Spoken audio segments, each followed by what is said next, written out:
ओम नमो भगवते वासुदेवाय। जय श्री हरि। आप सभी भक्तों पर लक्ष्मी नारायण की कृपा सदा सर्वदा बनी रहे। आज आप सभी श्रवण करें आश्विन महीने की कृष्णा पक्ष की इंदिरा एकादशी की व्रत कथा। पितर पक्ष अर्थात आश्विन के कृष्णा पक्ष की यह एकादशी इंदिरा एकादशी कहलाती है। अन्य एकादशियों के व्रत के पुण्य से तो व्रत करने वाले को सर्व सुख और अंत में मोक्ष की प्राप्ति होती ही है, परंतु इस एकादशी का व्रत करने वाले के तो 7 पीढ़ियों तक के पितर तर जाते हैं। इंदिरा एकादशी का व्रत करने वाला स्वयं तो मोक्ष प्राप्त करता ही है, वह अपने सभी पितरों का उद्धार करके उन्हें भी दिव्य लोकों में प्रवेश का अधिकारी बना देता है। इस एकादशी को भगवान शालिग्राम की पूजा की जाती है और पूजा तथा प्रसाद में तुलसी दलों अर्थात तुलसी की पत्तियों का प्रयोग अनिवार्य रूप से किया जाता है। श्री युधिष्ठिर बोले कि हे भगवान, अब आप कृपा पूर्वक आश्विन मास की कृष्णा पक्ष की एकादशी की कथा को कहिए। इस एकादशी का नाम क्या है तथा इस एकादशी के व्रत करने से कौन कौन फल मिलते हैं, सो सब समझाकर कहिए। इस पर श्री कृष्ण भगवान बोले कि हे राजन, आश्विन मास के कृष्णा पक्ष की एकादशी का नाम इंदिरा है। इस एकादशी के व्रत करने से नरक में गए हुए पितरों का उद्धार हो जाता है। हे राजन, इस एकादशी की कथा के सुनने मात्र से ही वाजपेयी यज्ञ का फल मिलता है। प्राचीन सतयुग में महिष्मती नाम की नगरी में इंद्रसेन नाम का एक प्रतापी राजा राज्य करता था। वह पुत्र पौत्र धन्य धान्य आदि से पूर्ण और सदैव शत्रुओं का नाश करने वाला था। एक समय जबकि राजा अपनी राजसभा में सुखपूर्वक बैठा था, महर्षि नारद आकाश मार्ग से उतरकर वहां आए। नारद जी को देखकर राजा आसन से उठा और अर्घ्य आदि से उनकी पूजा करके आसन दिया। महर्षि नारद बोले कि हे राजन, आपके राज्य में सब कुशल है। मैं आपकी धर्म परायणता देखकर अत्यंत प्रसन्न हूँ। तब राजा बोला, हे महर्षि, आपकी कृपा से मेरे राज्य में सब कुशल पूर्वक है तथा आपकी कृपा से मेरे समस्त यज्ञ कर्म आदि सफल हो गए हैं। हे देव, अब आपकी क्या आज्ञा है? इस पर नारद जी बोले कि हे राजन, मुझे एक महान आश्चर्य हो रहा है कि एक समय जब मैं ब्रह्मलोक से यमलोक को गया था, उस समय यमराज की सभा के मध्य में तुम्हारे पिता को बैठे देखा। तुम्हारे पिता महान ज्ञानी, दानी तथा धर्मात्मा थे। वह एकादशी के व्रत के बिगड़ जाने से यमलोक को गए हैं। तुम्हारे पिता ने मुझसे तुम्हारे लिए एक समाचार भेजा है कि आप मेरे पुत्र के पास जाए। मेरे पुत्र का नाम इंद्रसेन है, जो कि महिष्मती नाम की नगरी में राज्य करता है। मुझे किसी पूर्व जन्म के बुरे कर्म के कारण ही यह लोक मिला है। यदि मेरा पुत्र इंद्रसेन आश्विन मास के कृष्णा पक्ष की इंदिरा एकादशी का व्रत करे और उस व्रत को मुझे दे दे तो मेरी मुक्ति हो जाए, इस लोक से छूटकर स्वर्ग लोक में वास करूं। तब राजा ने महर्षि नारद जी से ऐसे पिता के दुख पूर्वक वाक्य को सुना तो उसे महान दुख हुआ और इंदिरा एकादशी के व्रत की विधि पूछने लगा कि हे नारद जी, अब आप मुझे इस एकादशी की व्रत विधि बतलाइए।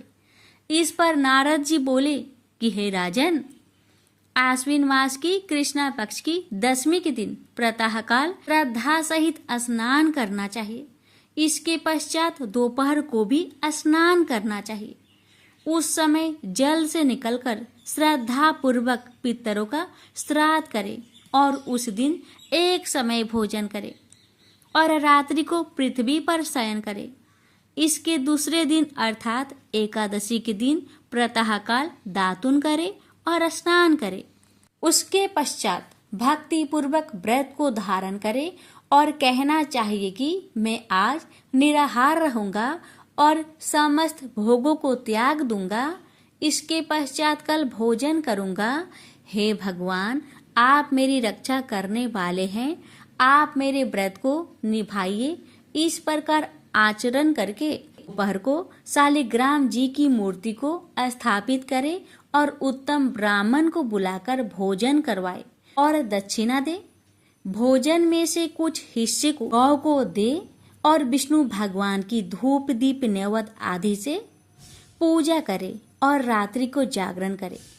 इसके उपरांत द्वादशी के दिन मौन होकर बंधु बांधवों सहित भोजन करे। हे राजन, यह इंदिरा एकादशी के व्रत की विधि है। हे राजन, यदि तुम आलस्य रहित होकर इस एकादशी के व्रत को करोगे तो तुम्हारे पिताजी अवश्य ही स्वर्ग में जाएंगे। महर्षि नारद राजा को सब उपदेश देकर अंतर्ध्यान हो गए। राजा ने इंदिरा एकादशी के आने पर उसका विधि पूर्वक व्रत किया। बंधु बांधवों सहित इस व्रत के करने से आकाश से पुष्पों की वर्षा हुई और राजा का पिता यमलोक से रथ पर चढ़कर स्वर्ग को गया। राजा इंद्रसेन भी इस एकादशी के व्रत के प्रभाव से इस लोक में सुख भोग कर अंत में स्वर्ग लोक को गए। श्री कृष्ण भगवान कहने लगे कि धर्मराज युधिष्ठिर, क्या मैंने तुम्हारे सामने इंदिरा एकादशी का महात्म्य वर्णन किया। इस कथा के पढ़ने व सुनने मात्र से ही समस्त पाप नष्ट हो जाते हैं और अंत में स्वर्ग लोक में जाकर वास करता है। प्रेम से बोलिए जय श्री हरि। प्राचीन समय की बात है। सतयुग में मुर नामक दानव रहता था। वह बड़ा ही अद्भुत, अत्यंत रौद्र तथा संपूर्ण देवताओं के लिए भयंकर था। उस काल रूपधारी दुरात्मा महासुर ने इंद्र को भी जीत लिया था। संपूर्ण देवता उससे परास्त होकर स्वर्ग से निकाले जा चुके थे और शंकित तथा भयभीत होकर पृथ्वी पर विचरा करते थे। एक दिन सब देवता महादेव जी के पास गए। वहां इंद्र ने भगवान शिव के आगे सारा हाल कह सुनाया। इंद्र बोले, महेश्वर, ये देवता स्वर्ग लोक से निकाले जाने के बाद पृथ्वी पर विचर रहे हैं। मनुष्यों के बीच रहना इन्हें शोभा नहीं देता। देव, कोई उपाय बतलाइए। देवता किसका सहारा ले? महादेव जी ने कहा, देवराज, जहां सबको शरण देने वाले, सबकी रक्षा में तत्पर रहने वाले जगत के स्वामी भगवान गरुड़ ध्वज विराजमान हैं, वहां जाओ। वे तुम लोगों की रक्षा करेंगे। महादेव जी की यह बात सुनकर परम बुद्धिमान देवराज इंद्र संपूर्ण देवताओं के साथ क्षीर सागर में गए, जहां भगवान गदाधर सो रहे थे। इंद्र ने हाथ जोड़कर उनकी स्तुति की। इंद्र बोले, देवेश्वर, आपको नमस्कार है। आप ही पति, आप ही मति, आप ही कर्ता और आप ही कारण हैं। आप ही सब लोगों के माता और आप ही इस जगत के पिता हैं। देवता और दानव दोनों ही आपकी वंदना करते हैं। पुंडरीकाक्ष, आप दैत्यों के शत्रु हैं। मधुसूदन, हम लोगों की रक्षा कीजिए। प्रभो जगन्नाथ, अत्यंत उग्र स्वभाव वाले महाबली मूर नामक दैत्य ने इन संपूर्ण देवताओं को जीतकर स्वर्ग से बाहर निकाल दिया है। भगवान देवेश्वर, शरणागत वत्सल देवता भयभीत होकर आपकी शरण में आए हैं।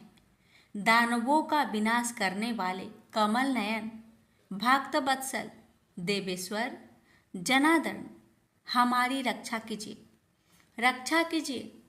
भगवान शरण में आए हुए देवताओं की सहायता कीजिए। इंद्र की बात सुनकर भगवान विष्णु बोले, देवराज, यह दानव कैसा है, उसका रूप और बल कैसा है तथा उस दुष्ट के रहने का स्थान कहाँ है? इंद्र बोले, देवेश्वर, पूर्व काल में ब्रह्मा जी के वंश में तालजंग नामक एक महान असुर उत्पन्न हुआ था, जो अत्यंत भयंकर था। उसका पुत्र मूर दानव के नाम से विख्यात है। वह भी अत्यंत उत्कट, महापराक्रमी और देवताओं के लिए भयंकर है। चंद्रावती नाम से प्रसिद्ध एक नगरी है, उसी में स्थान बनाकर वह निवास करता है। उस दैत्य ने समस्त देवताओं को परास्त करके उन्हें स्वर्गलोक से बाहर कर दिया है। उसने एक दूसरे ही इंद्र को स्वर्ग के सिंहासन पर बैठाया है। अग्नि, चंद्रमा, सूर्य, वायु तथा वरुण भी उसने दूसरे ही बनाए हैं। जनार्दन, मैं सच्ची बात बता रहा हूँ, उसने सब कोई दूसरे ही कर लिए हैं। देवताओं को तो उसने उनके प्रत्येक स्थान से वंचित कर दिया है। इंद्र की यह बात सुनकर भगवान जनार्दन को बड़ा क्रोध आया। उन्होंने देवताओं को साथ लेकर चंद्रावती नगर में प्रवेश किया। भगवान गदाधर ने देखा कि दैत्यराज बारंबार गर्जना कर रहा है और उससे परास्त होकर संपूर्ण देवता दसों दिशाओं में भाग रहे हैं। अब वह दानव भगवान विष्णु को देखकर बोला, खड़ा रह, खड़ा रहा। उसकी यह ललकार सुनकर भगवान के नेत्र क्रोध से लाल हो गए। वे बोले, अरे दुराचारी दानव, मेरी इन भुजाओं को देख। यह कहकर श्री विष्णु ने अपने दिव्य बाणों से सामने आए हुए दुष्ट दानव को मारना आरंभ किया। दानव भय से विहल हो उठे। पांडुनंदन, तत्पश्चात श्री विष्णु ने दैत्य सेना पर चक्र का प्रहार किया। उससे छिन्न भिन्न होकर सैकड़ों योद्धा मौत के मुख में चले गए। इसके बाद भगवान मधुसूदन बद्रिका आश्रम को चले गए। वहां सिंहावती नाम की गुफा थी, जो 12 योजन लंबी थी। उस गुफा में एक ही दरवाजा था। भगवान विष्णु उसी में सो गए। वह दानव मूर भगवान को मार डालने के उद्योग में उनके पीछे पीछे तो लगा ही था।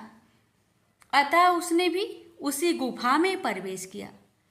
वहां भगवान को सोते देख उसे बड़ा हर्ष हुआ। उसने सोचा, यह दानों को भय देने वाला देवता है, अतः निसंदेह इसे मार डालूंगा। दानव के इस प्रकार विचार करते ही भगवान विष्णु के शरीर से एक कन्या प्रकट हुई, जो बड़ी ही रूपवती, सौभाग्यशालिनी तथा दिव्य अस्त्र शस्त्रों से सुसज्जित थी। वह भगवान के तेज के अंश से उत्पन्न हुई थी। उसका बल और पराक्रम महान था। दानवराज मूर ने उस कन्या को देखा। कन्या ने युद्ध का विचार करके दानव के साथ युद्ध के लिए याचना की। युद्ध छिड़ गया। कन्या सब प्रकार की युद्ध कला में निपुण थी। वह मोर नामक महान असुर उसके हुक्कार मात्रा से राख का ढेर हो गया। दानव के मारे जाने पर भगवान जाग उठे। उन्होंने दानव को धरती पर इस प्रकार निष्प्राण पड़ा देखकर कन्या से पूछा, मेरा यह शत्रु अत्यंत उग्र और भयंकर था, किसने इसका वध किया है? कन्या बोली, स्वामिन, आपके ही प्रसाद से मैंने इस महादैत्य का वध किया है। श्री भगवान ने कहा, कल्याणी, तुम्हारे इस कर्म से तीनों लोकों के मुनि और देवता आनंदित हुए हैं। अतः तुम्हारे मन में जैसी इच्छा हो उसके अनुसार मुझसे कोई वर मांग लो। देव दुर्लभ होने पर भी वह वर मैं तुम्हें दूंगा, इसमें तनिक भी संदेह नहीं है। वह कन्या साक्षात एकादशी ही थी। उसने कहा, प्रभु, यदि आप प्रसन्न हैं तो मैं आपकी कृपा से सब तीर्थों में प्रधान, समस्त विघ्नों का नाश करने वाली तथा सब प्रकार की सिद्धि देने वाली देवी हूँ। जनार्दन, जो लोग आप में भक्ति रखते हुए मेरे दिन को उपवास करेंगे, उन्हें सब प्रकार की सिद्धि प्राप्त हो। माधव, जो लोग उपवास, नक्त भोजन अथवा एक भुक्त करके मेरे व्रत का पालन करें, उन्हें आप धन, धर्म और मोक्ष प्रदान कीजिए। श्री विष्णु बोले, कल्याणी, तुम जो कुछ कहती हो वह सब पूर्ण होगा। प्रेम से बोलिए एकादशी माता की जय। लक्ष्मी माता की कहानी। एक बार लक्ष्मी जी ने मनोहर रूप यानी बहुत ही अद्भुत रूप धारण करके गायों के एक झुंड में प्रवेश कर लिया और उनके इस सुंदर रूप को देखकर गायों ने पूछा कि देवी, आप कौन हैं और कहाँ से आई हैं? गायों ने ये भी कहा कि आप पृथ्वी की अनुपम सुंदरी लग रही हो। तब गायों ने एकदम से कहा कि सच सच बताओ, आखिर तुम कौन हो और तुम्हें कहाँ जाना है? तब लक्ष्मी जी ने विनम्रता से गायों से कहा कि तुम्हारा कल्याण हो। असल में मैं इस जगत में अर्थात संसार में लक्ष्मी के नाम से प्रसिद्ध हूँ और सारा जगत मेरी कामना करता है, मुझे ही पाना चाहता है।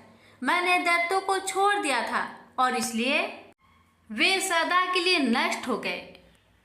इतने ही नहीं, मेरे आश्रय में रहने के कारण इंद्र, सूर्य, चंद्रमा, विष्णु, वरुण तथा अग्नि आदि सभी देवता सदा के लिए आनंद भोग रहे हैं। इसके बाद माँ लक्ष्मी ने कहा कि जिनके शरीर में मैं प्रवेश नहीं करती वे सदैव नष्ट हो जाते हैं और अब मैं तुम्हारे शरीर में ही निवास करना चाहती हूँ। लेकिन इसके बाद भी कथा अभी खत्म नहीं हुई, क्योंकि गायों ने अब तक माँ लक्ष्मी को अपनाया नहीं था। गाय ने क्यों किया माँ लक्ष्मी का त्याग? देवी लक्ष्मी की इन बातों को सुनने के बाद गायों ने कहा कि तुम बड़ी चंचल हो, इसलिए कभी कहीं नहीं ठहरती। इसके अलावा तुम्हारा बहुतों के साथ भी एक सा ही संबंध है, इसलिए हमें तुम्हारी इच्छा नहीं है। तुम्हारी जहाँ भी इच्छा हो तुम चली जाओ। तुमने हमसे बात की, इतने में ही हम अपने आप को तुम्हारी कृतार्थ यानी तुम्हारी आभारी मानती हैं। गायों के ऐसा कहने पर लक्ष्मी ने कहा कि ये तुम क्या कह रही हो? मैं दुर्लभ और सती हूँ, अर्थात मुझे पाना आसान नहीं, पर फिर भी तुम मुझे स्वीकार नहीं कर रही। आखिर इसका कारण क्या है? यहाँ तक कि देवता, दानव, मनुष्य आदि सब कठोर तपस्या करके मेरी सेवा का सौभाग्य प्राप्त करते हैं, अतः तुम भी मुझे स्वीकार करो। वैसे भी इस संसार में ऐसा कोई नहीं जो मेरा अपमान करता हो। ये सब सुनकर गायों ने कहा कि हम तुम्हारा अपमान या अनादर नहीं कर रहे, केवल तुम्हारा त्याग कर रहे हैं, और वह सिर्फ इसलिए क्योंकि तुम्हारा मन बहुत चंचल है। तुम कहीं भी जमकर नहीं रहती, अर्थात एक स्थान पर नहीं रुक सकती, इसलिए अब बातचीत करने से कोई लाभ नहीं। तो तुम जहाँ जाना चाहती हो जा सकती हो। इस तरह से गायों ने माँ लक्ष्मी का त्याग कर दिया, क्योंकि गायों को मालूम था कि लक्ष्मी कभी किसी के पास नहीं रहती, बल्कि पूरे संसार में घूमती रहती है। पर फिर भी माँ लक्ष्मी ने हार नहीं मानी और इतना सब होने के बाद भी वार्तालाप जारी रखी। अब आखिर में माँ लक्ष्मी ने कहा, गायों, तुम दूसरे को आदर देने वाली हो और यदि तुमने ही मुझे त्याग दिया तो सारे जगत में मेरा अनादर होने लगेगा। इसलिए तुम मुझ पर भी अपनी कृपा करो। मैं तुमसे केवल सम्मान चाहती हूँ। तुम लोग सदा सबका कल्याण करने वाली पवित्र और सौभाग्यवती हो, तो मुझे भी बस आज्ञा दो कि मैं तुम्हारे शरीर के किस भाग में निवास करूं। इसके बाद गाय ने भी अपना मन बदल लिया और गायों ने कहा, हे यशस्विनी, हमें तुम्हारा सम्मान अवश्य ही करना चाहिए, इसलिए तुम हमारे गोबर और मूत्र में निवास करो, क्योंकि हमारी ये दोनों वस्तुएं ही परम पवित्र है। तब माँ लक्ष्मी ने कहा, धन्यवाद और धन्य भाग मेरे, जो तुम लोगों ने मुझ पर अनुग्रह किया, यानी मेरे प्रति इतना कृपा दिखाई। मैं अवश्य ऐसा ही करूंगी। मैं सदैव तुम्हारे गोबर और मूत्र में ही निवास करूंगी। सुखदायिनी गायो अर्थात सुख देने वाली गायो, तुमने मेरा मान रख लिया, अतः तुम्हारा भी कल्याण हो। बस यही वचन है कि गाय की इन दोनों वस्तुओं को लक्ष्मी का ही रूप समझा जाता है। प्रेम से बोलिए लक्ष्मी माता की जय। माता की कथा। एक बार देवराज इंद्र देवगुरु बृहस्पति के साथ भगवान शिव का दर्शन करने कैलाश गए। महादेव ने दोनों की परीक्षा लेनी चाहिए, इसलिए रूप बदलकर अवधूत बन गए। उनके शरीर पर कोई वस्त्र न था। उनका शरीर जलती हुई अग्नि के समान धधक रहा था और अत्यंत भयंकर नजर आते थे। अवधूत दोनों के रास्ते में खड़े हो गए।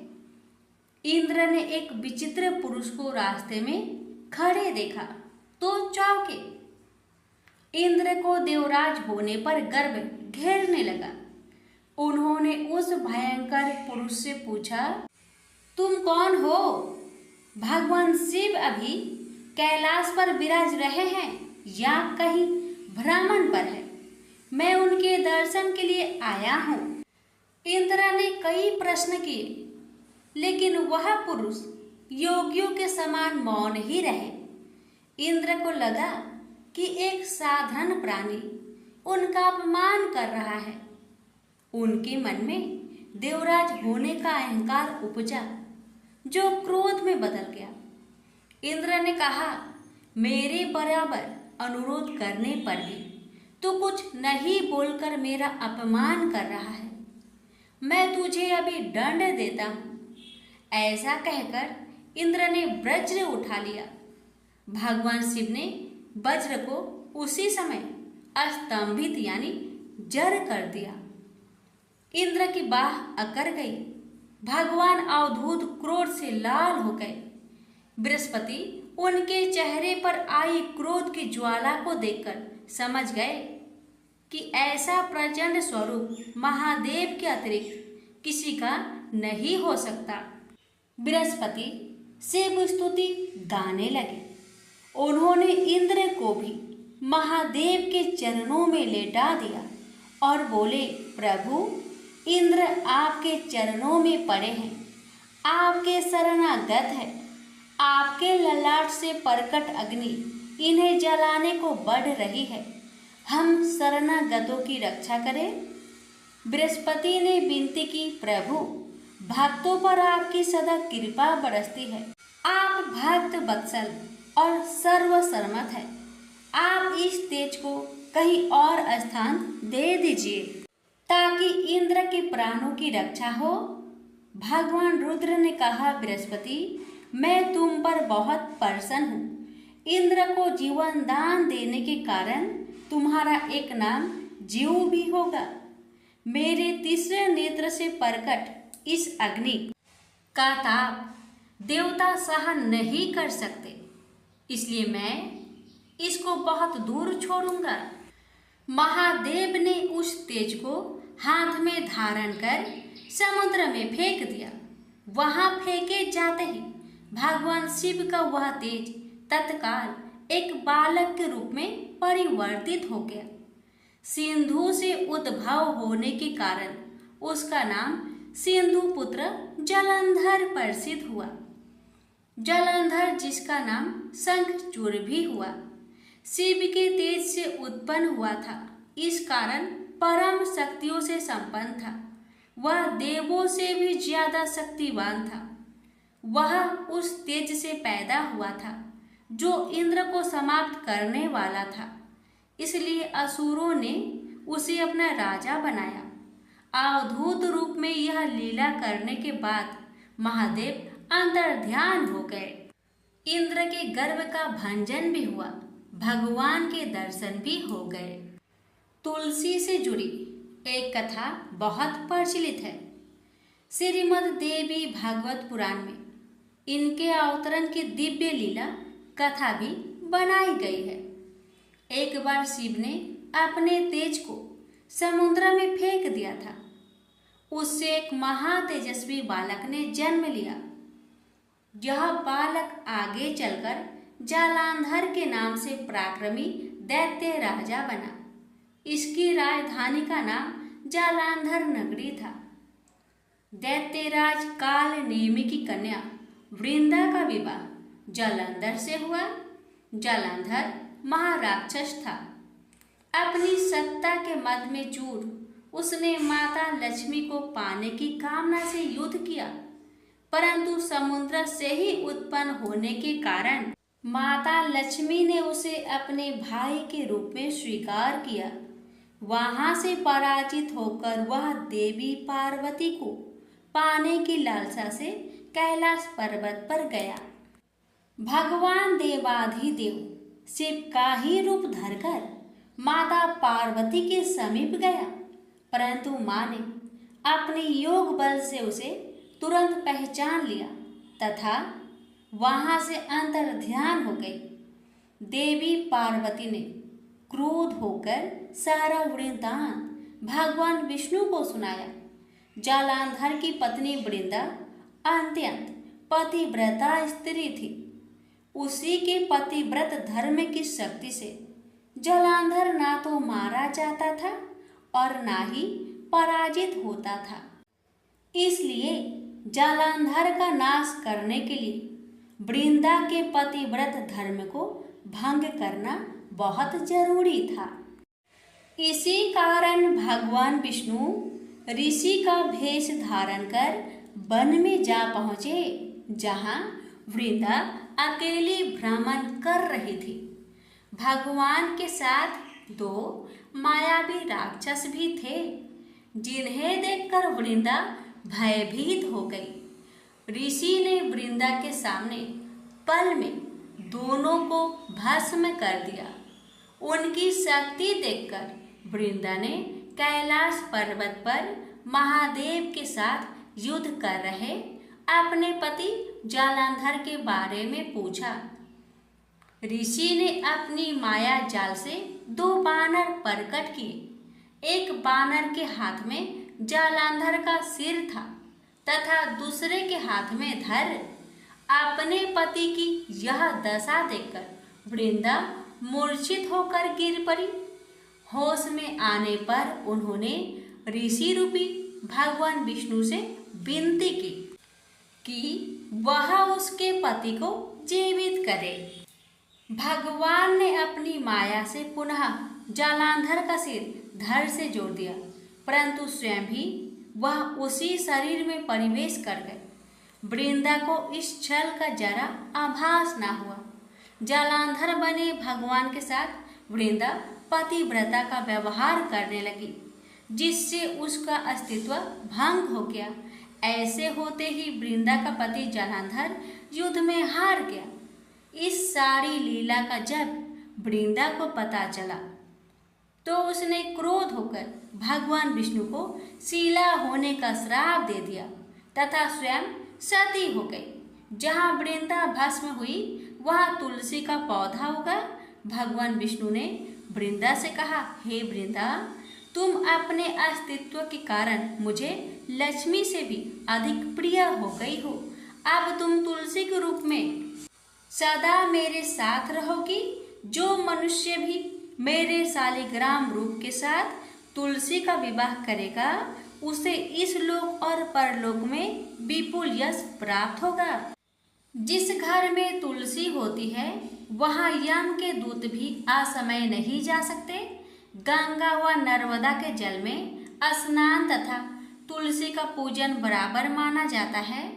चाहे मनुष्य कितना भी पापी क्यों न हो, मृत्यु के समय जिसके प्राण मंजरी रहित तुलसी और गंगा जल मुख में रखकर निकल जाते हैं, वह पापों से मुक्त होकर बैकुंठ धाम को प्राप्त होता है। जो मनुष्य तुलसी व आंवले की छाया में अपने पितरों का श्राद्ध करता है, उसके पितर मोक्ष को प्राप्त हो जाते हैं। उसी दैत्य जालंधर की यह भूमि जालंधर नाम से विख्यात है। सती वृंदा का मंदिर मोहल्ला कोट किशनचंद में स्थित है। कहते हैं इस स्थान पर एक प्राचीन गुफा थी जो सीधी हरिद्वार तक जाती थी। प्रेम से बोलिए जय श्री हरि। तुलसी मैया की जय, लक्ष्मी नारायण की जय। बात उस समय की है जब परशुराम ने अपनी प्रतिज्ञा के अनुसार पृथ्वी को क्षत्रियों से रहित कर दिया था। तब वे अपने गुरु भूतनाथ के चरणों में प्रणाम करने और गुरु पत्नी अम्बा तथा उनके नारायण तुल्य दोनों गुरु पुत्र कार्तिकेय और गणनायक को देखने की लालसा से कैलाश पहुँचे। वहाँ उन्होंने अत्यंत अद्भुत कैलाशपुरी का दर्शन किया। अपने गुरु की उस दिव्य पुरी के दर्शन कर उनका नंदन आनंद विभोर हो गए।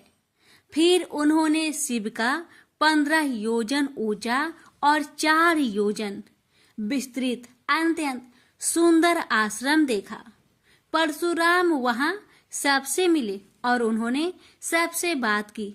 इसके बाद वे नंदीकेश्वर से आज्ञा प्राप्त कर प्रसन्नता पूर्वक आश्रम के भीतर प्रविष्ट हुए।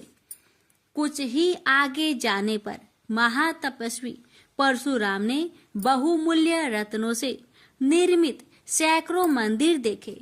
उन्होंने वहां का भीतरी द्वार देखा जो नाना प्रकार की चित्रकारी से चित्रित तथा हीरे मोतियों की गुथी हुई मालाओं से अत्यंत शोभ्यमान था। परशुराम ने द्वार के बाएं भाग में अपने गुरु पुत्र कार्तिकेय को देखा और दाहिने ओर पार्वती नंदन गणेश तथा शिव पार्वती का अवलोकन किया।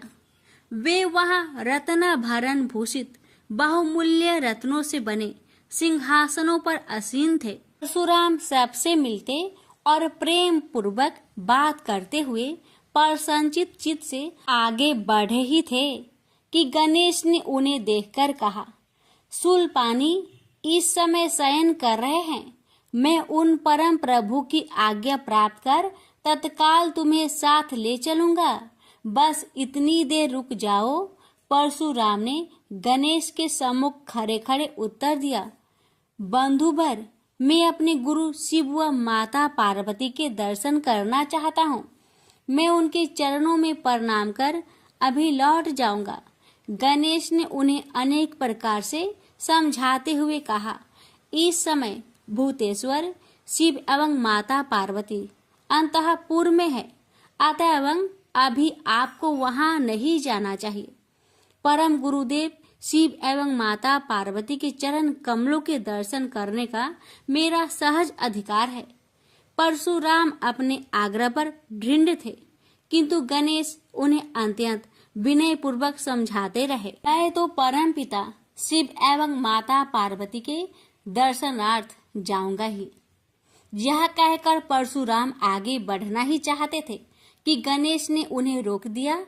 21 बार पृथ्वी को क्षत्रियों से रहित करने वाले भृगु नंदन कुपित हो गए और उनका गणेश से विवाद ही नहीं हुआ, हाथापाई भी होने लगी। कुमार कार्तिकेय ने उन्हें समझाने का प्रयास किया, किंतु क्रोध परशुराम ने उन्हें धक्का दे दिया, जिससे वह गिर गए। शिव पुत्र गणेश ने उठकर परशुराम की ओर डंडा के लिए उनकी भर्त्सना की, तो क्रोध परशुराम ने अपना तीक्ष्ण परशु उठा लिया। तब गणेश ने अपनी सूंड बढ़ाकर उन्हें उसमें लपेट लिया और घुमाने लगे। गणेश की सूंड में लिपटे परशुराम सर्वथा असहाय और निरुपाय थे। गणेश के योग बल से परशुराम अस्तंभित रह गए।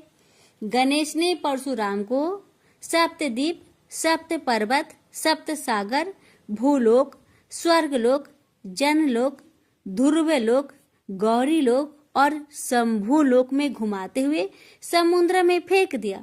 परशुराम समुद्र में तैरने लगे तो निरामयी गणनाथ ने उन्हें पुनः अपनी सूंड में उठा लिया और घुमाते हुए बैकुंठ धाम दिखाकर गोलोक धाम का दर्शन करा दिया।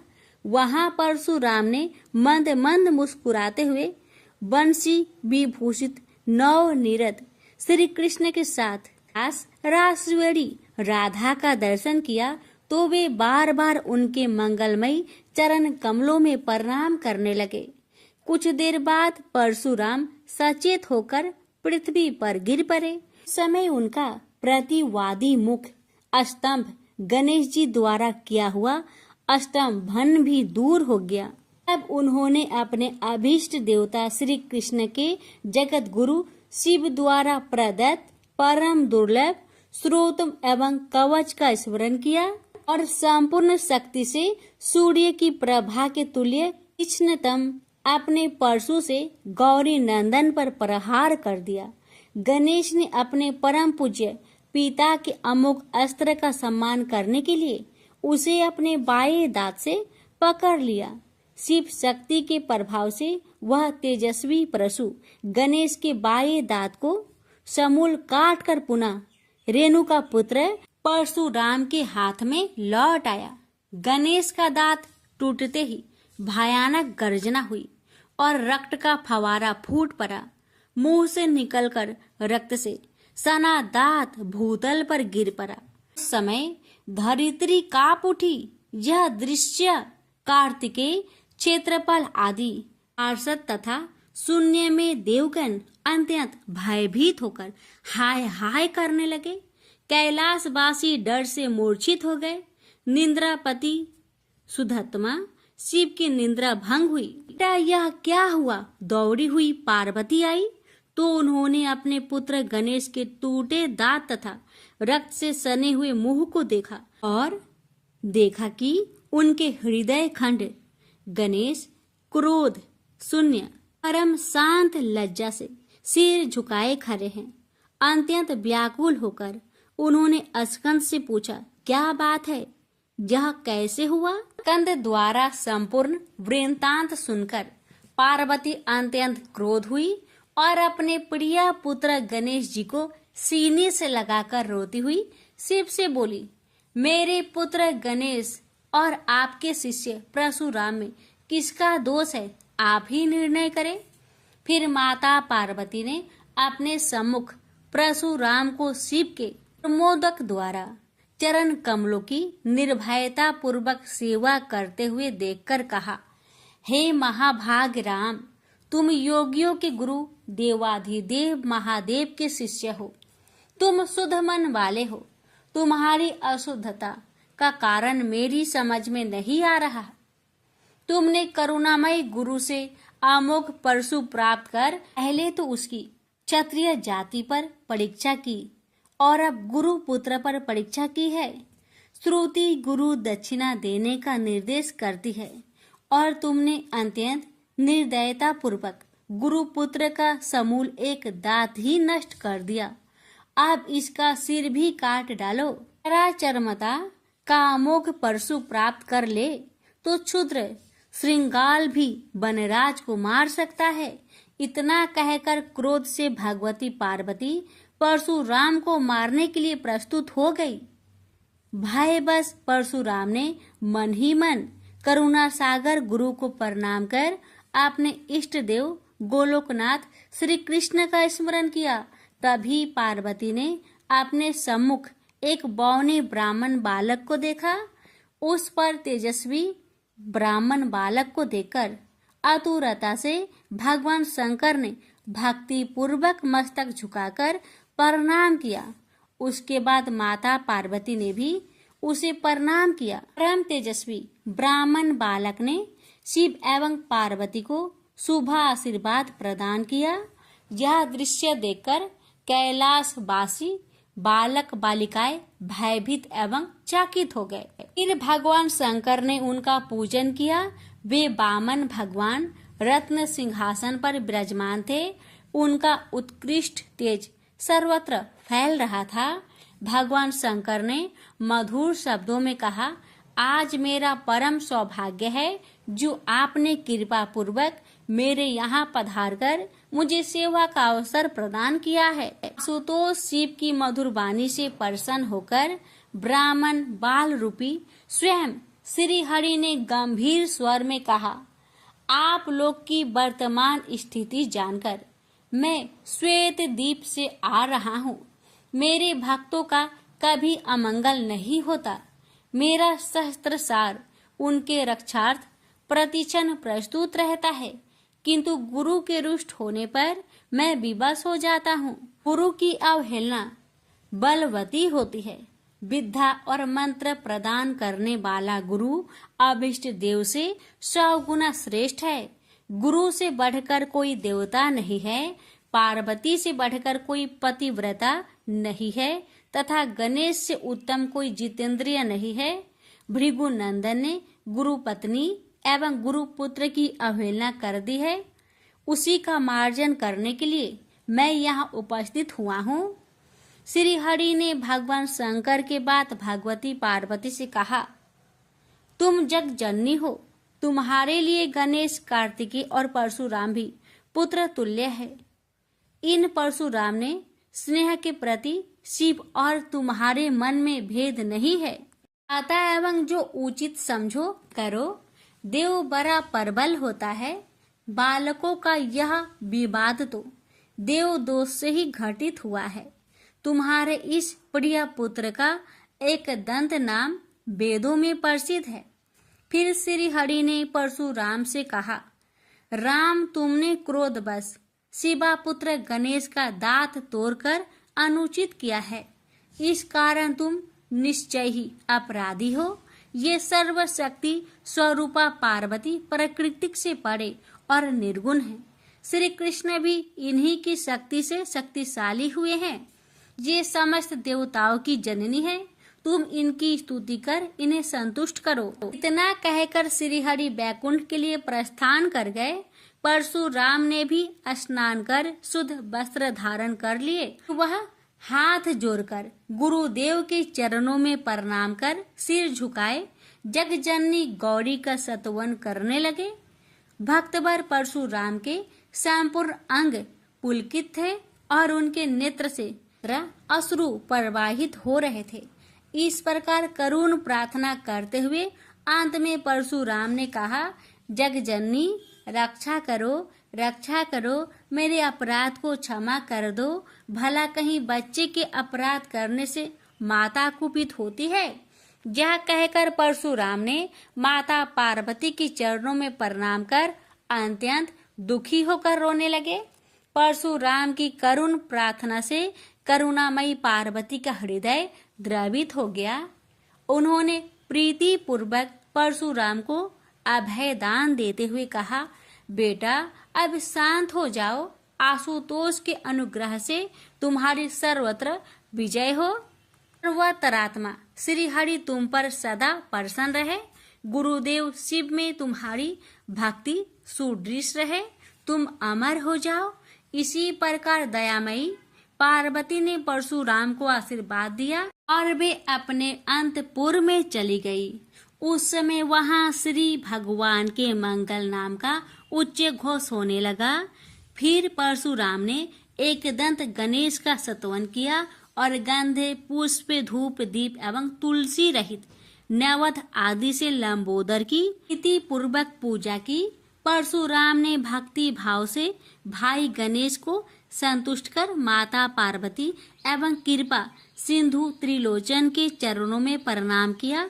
फिर उन्होंने गुरु की आज्ञा प्राप्त कर प्रसन्नता पूर्वक वहां से प्रस्थान किए। प्रेम से बोलिए गौरी पुत्र गणेश भगवान की जय। हर हर महादेव। माता पार्वती की जय।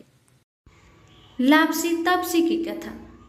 एक लापसी था, एक तपसी था।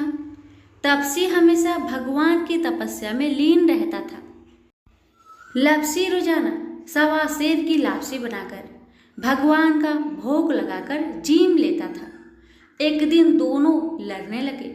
लापसी बोला, मैं रोज भगवान की तपस्या करता हूँ, इसलिए मैं बड़ा हूँ। लापसी बोला कि मैं रोज भगवान को 1.25 सेर लापसी का भोग लगाता हूँ, इसलिए मैं बड़ा हूँ। नारद जी वहां से गुजर रहे थे। दोनों को लड़ता देखकर उनसे पूछा कि क्यों तुम लड़ रहे हो। लापसी ने खुद को बड़ा होने का कारण बताया और तपसी ने अपना कारण बताया। नारद जी बोले, तुम्हारा फैसला मैं कर दूंगा। दूसरे दिन लापसी और तपसी नहाकर अपनी रोज की भक्ति करने आए तो नारद जी ने छुपकर 1.25 करोड़ की एक एक अंगूठी उन दोनों के आगे रख दी। तपसी की नजर जब अंगूठी पर पड़ी तो उसने चुपचाप अंगूठी उठाकर अपने नीचे दबा ली। लप्सी की नजर अंगूठी पर पड़ी लेकिन उसने ध्यान नहीं दिया। भगवान को भोग लगाकर लापसी खाने लगा। नारद जी सामने आए तो दोनों ने पूछा कि कौन बड़ा, तो नारद जी ने तपसी को खड़ा होने को कहा। वो खड़ा हुआ तो उसके नीचे दबी अंगूठी दिखाई पड़ी। नारद जी ने तपसी से कहा, तपस्या करने के बाद भी तुम्हारी चोरी करने की आदत नहीं गई, इसलिए लप्सी बना है और तुम्हें तुम्हारी तपस्या का कोई भी फल नहीं मिलेगा। तपसी शर्मिंदा होकर माफी मांगने लगा। उसने नारद जी से पूछा, मुझे मेरी तपस्या का फल कैसे मिलेगा? नारद जी ने कहा, यदि कोई गाय और कुत्ते की रोटी नहीं बनाएगा तो फल तुझे मिलेगा। यदि कोई ब्राह्मण को भोजन करवाकर दक्षिणा नहीं देगा तो फल तुझे मिलेगा। यदि कोई साड़ी के साथ ब्लाउज नहीं देगा तो फल तुझे मिलेगा। यदि कोई दिए से दिया जलाएगा तो फल तुझे मिलेगा। यदि कोई सारी कहानी सुने लेकिन तुम्हारी कहानी नहीं सुने तो फल तुझे मिलेगा। उसी दिन से हर व्रत कथा कहानी के साथ लापसी तपसी की कहानी भी सुनी और कही जाती है। प्रेम से बोलिए लक्ष्मी नारायण की जय।